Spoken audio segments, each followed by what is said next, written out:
menjelaskan apa itu array. Dan saya akan menjelaskan. Pertama, penjelasan tentang lengkap tentang array. Apa itu array? Array adalah struktur data yang digunakan untuk menyimpan sekumpulan elemen atau data dengan tipe yang sama di dalam setiap variabel. Setiap elemen dalam array memiliki indeks atau nomor urut yang digunakan untuk mengakses atau memanipulasi data tersebut. Dengan array kita tidak perlu membuat banyak variabel untuk menyimpan data sejenis. Cukup satu variabel array yang berisi dengan data dalamnya. Array angka menyimpan 4 data. Yang pertama ada 10, 20, 30, dan 40. Indeksnya yaitu yang pertama angka. Kalau indeks ini dimulai dari angka 0 ya. Angka 0 yaitu sama dengan 10. Angka 1 sama dengan 10, 20, angka 2 sama dengan 30, dan seterusnya angka 3 yaitu 40. Konsep dasar array. Konsep dasar dan cara kerja array.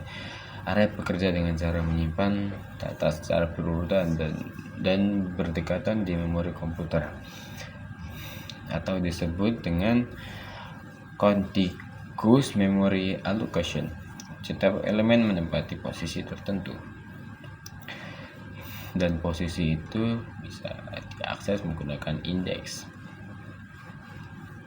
Misalnya, komputer mengetahui lokasi awal array atau base address atau ukuran tiap elemen, misalnya 4 byte untuk integer. Maka untuk mencari elemen 3, komputer langsung melompat. Yang 3 yaitu ciri-ciri array. Yang pertama, ciri-ciri array yaitu menyimpan banyak data dalam satu variabel. Yang kedua, semua elemen memiliki tipe data yang sama. Yang ketiga, indeks digunakan untuk mengakses data. Biasanya dimulai dari 0. Indeks itu dimulai dari 0 pasti. Yang keempat yaitu data tersimpan secara berurutan di memori. Jadi kalau menggunakan array itu datanya pasti didata dengan berurutan atau tersusun lah. Yang kelima yaitu bersifat efisien untuk data berjumlah besar dan bertipe sama. Berarti array ini cocok untuk yang modelnya datanya besar, yang bisa menyimpan lebih besar. Yang keempat yaitu struktur dan elemen array. Struktur itu ada komponen dan ada keterangannya. Komponen yang pertama yaitu nama array. Nama array yaitu nama variabel yang digunakan untuk menyimpan kumpulan data. Nah, array adalah variabel yang digunakan untuk menyimpan kumpulan data. Yang kedua adalah indeks. Indeks adalah nomor posisi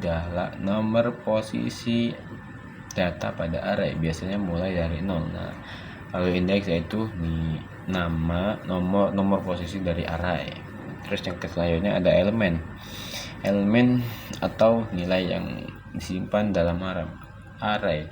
Elemen adalah nilai yang disimpan dalam array. Yang terakhir adalah ukuran atau length. Length yaitu jumlah total elemen yang ada di dalam array. Nah, struktur dan elemen array tadi ada 4.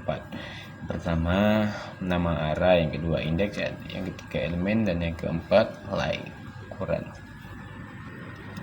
Jenis-jenis array. Nah, jenis-jenis array itu ada beberapa jenis. Yang pertama ada array 1 dimensi.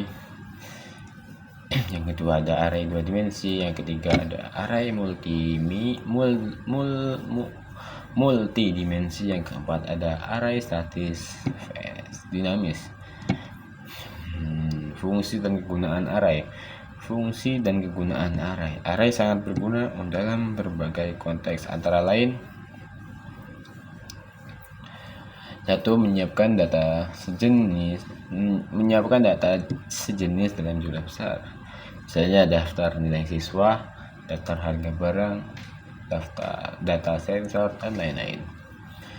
Yang selanjutnya kedua yaitu fungsinya yaitu mempermudah pengolahan data dengan berulangan atau loop. Kita bisa mengakses seluruh elemen array dengan mudah. Ketiga yaitu sebagai dasar struktur dan kompleks seperti pertama stack atau tumpukan. Yang kedua ada queue atau antrian. Yang ketiga ada matrix atau table.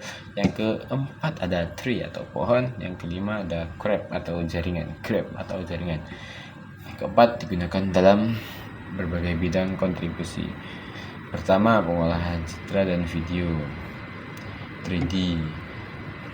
Kedua, ada simulasi ilmiah dan statik. Yang ketiga ada algoritma game. Yang keempat ada machine learning dan data science. Selanjutnya ada kelebihan dan kekurangan array. Yang pertama kita membahas kelebihannya dulu. Kelebihan array yaitu aksesnya cepat. Akses cepat apa maksudnya? Akses cepat yaitu elemen dapat diakses langsung dengan indeks. Langsung pencet saja nomor 0, nomor 1, nomor 2. Yang kedua ada efisien di memori. Kenapa efisien? Karena data disimpan berurutan di memori, mengurangi overhead. Datanya bisa terkompres dengan sendirinya. Yang ketiga ada mendukung perulangan. Apa yang dimaksud mendukung perulangan? Mendukung perulangan yaitu sangat mudah digunakan dengan loop atau berulang-ulangan, berputar-putar. Yang selanjutnya kelebihan array yaitu mudah untuk operasi massal. Cocok untuk pengarutan, sorting dan pencarian atau searching. Yang terakhir yaitu kelebihan array ada strukturnya lebih sederhana atau mudah dipahami dan diimplementasikan. Setelah kelebihan pasti ada kekurangan. Dan kekurangan array yaitu yang pertama ukurannya tetap. Maksudnya tidak bisa menambah atau menghapus elemen pada array statis. Yang selanjutnya ada tipe data harus sama. Maksudnya tidak bisa bercampur tip, misalnya angka dan teks. Nah, itu sendiri-sendiri maksudnya. Selanjutnya itu susah disisipkan atau dihapus, atau penambahan di tengah messenger dan seluruh elemen lain. Selanjutnya ada pemborosan memori. Kenapa bisa pemborosan? Karena jika kapasitas dibuat besar tapi hanya sedikit terpakai, bisa begitu. Yang terakhir yaitu index only access. Apa itu? Tidak bisa diberi label, berbeda dengan distorsi atau map. Yang berikutnya yaitu ada perbedaan array dengan struktur data lain. Yang pertama aspeknya.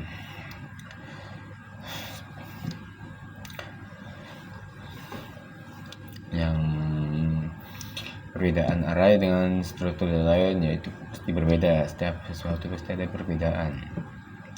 Dan selanjutnya ada contoh kasus sederhana dalam array. Misalnya kamu ingin menyimpan nilai ujian di mahasiswa. Kamu bisa menghitung rata-rata dengan mudah kalau menggunakan array. Selanjutnya ada kesimpulan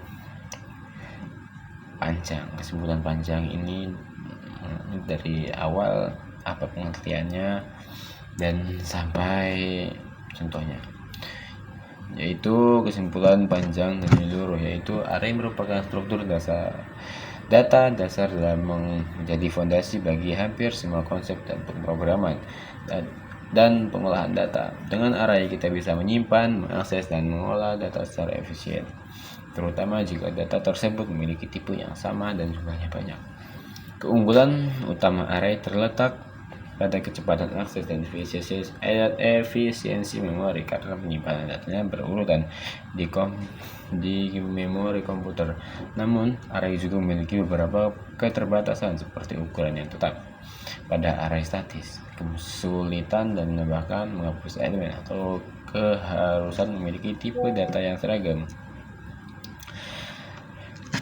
Meski demikian, array tetap menjadi komponen inti dalam banyak algoritma dan struktur data modern seperti stack, queue, tree, dan graph. Tanpa array, pengolahan data dalam besar dan sistematis akan jauh lebih sulit dilakukan. Array juga digunakan dalam berbagai bidang seperti pengolahan citra digital, pemodelan matematis, pemrograman sistem, hingga kecerdasan buatan. Singkatnya, memahami array berarti memahami dasar logika penyiapan dan pemrosesan dari data di komputer, ya, adalah fondasi dari banyak konsep, algoritma, dan struktur data lanjutan. Dengan penguasaan terhadap array, seorang programmer dapat berpikir lebih logis, efisien, dan struktur, dan dalam merancang solusi terhadap berbagai permasalahan di komputasi. Mungkin sekian dari saya. Tidak ada kesalahan, maklum, namanya manusia. Terima kasih. Assalamualaikum warahmatullahi wabarakatuh.